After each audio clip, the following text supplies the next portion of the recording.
Sir Nirmala ఎక్కడుంది? కోనేటి గట్టు దగ్గర ఉంది. ఓకే.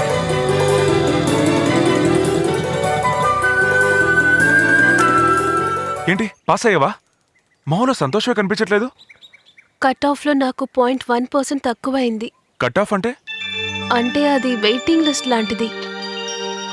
మెరిట్కి 0.1 మార్క్ తక్కువైంది. అందుకని గవర్నమెంట్ కాలేజ్లో సీట్ దొరకదు.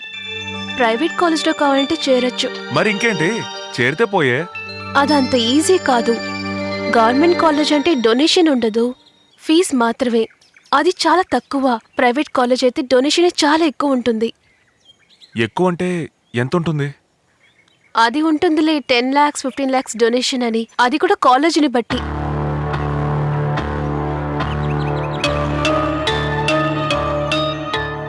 సర్లే, నాకు అది రాసి పెట్టలేదు, వదిలే. అలా వదిలేయకూడదు. నేను నా ప్రయత్నం చేసి చూస్తా. వస్తాను నిర్మల.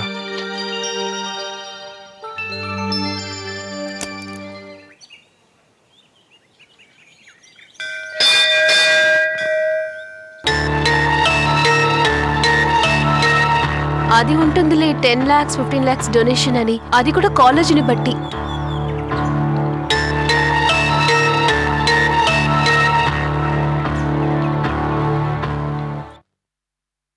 కూర్చో బాబు. పర్వాలేదు సార్. పర్వాలేదు, కూర్చో బాబు. అయ్యో వద్దు సార్. కాస్త ఉండండి, నేను డాక్యుమెంట్స్ తీసుకొస్తాను. సార్ ఒక్క నిమిషం. నేను దానికోసం రాలేదు సార్. మరి ఈ లాడ్జ్ అమ్మితే ఎంత రేటుకు పోతుంది సార్? ఐడియా లేదు బాబు. ఒక 15-20 లక్షల వరకు పోవచ్చు. లాడ్జ్ మీరే తీసుకొని నాకు డబ్బుగా ఇవ్వగలరా సార్?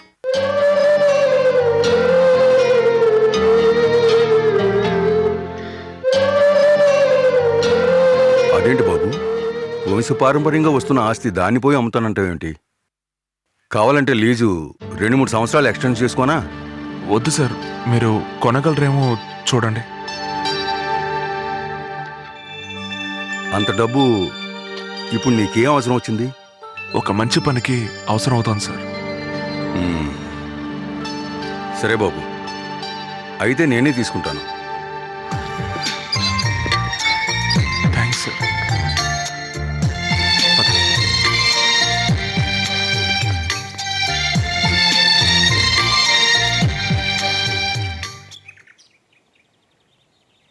ఒక చిన్న రిక్వెస్ట్ సార్. చెప్పు బాబు. నేను మా అమ్మా నాన్నలతో ఉన్నదానికంటే ఈ లాడ్జ్లోనే ఎక్కువ కాలం ఉన్నాను సార్. చివరి వరకు లాడ్జ్లోనే పనిచేయనా సార్? ఏమిటి బాబు అలా అడిగావు?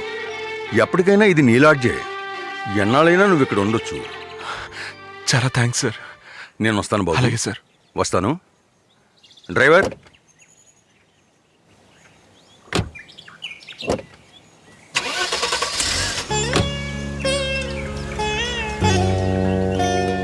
చివరి వరకు ఆ లాడ్జ్ ఓనర్ నువ్వేనని ఎవరికీ తెలియకుండానే పోయిందిరా.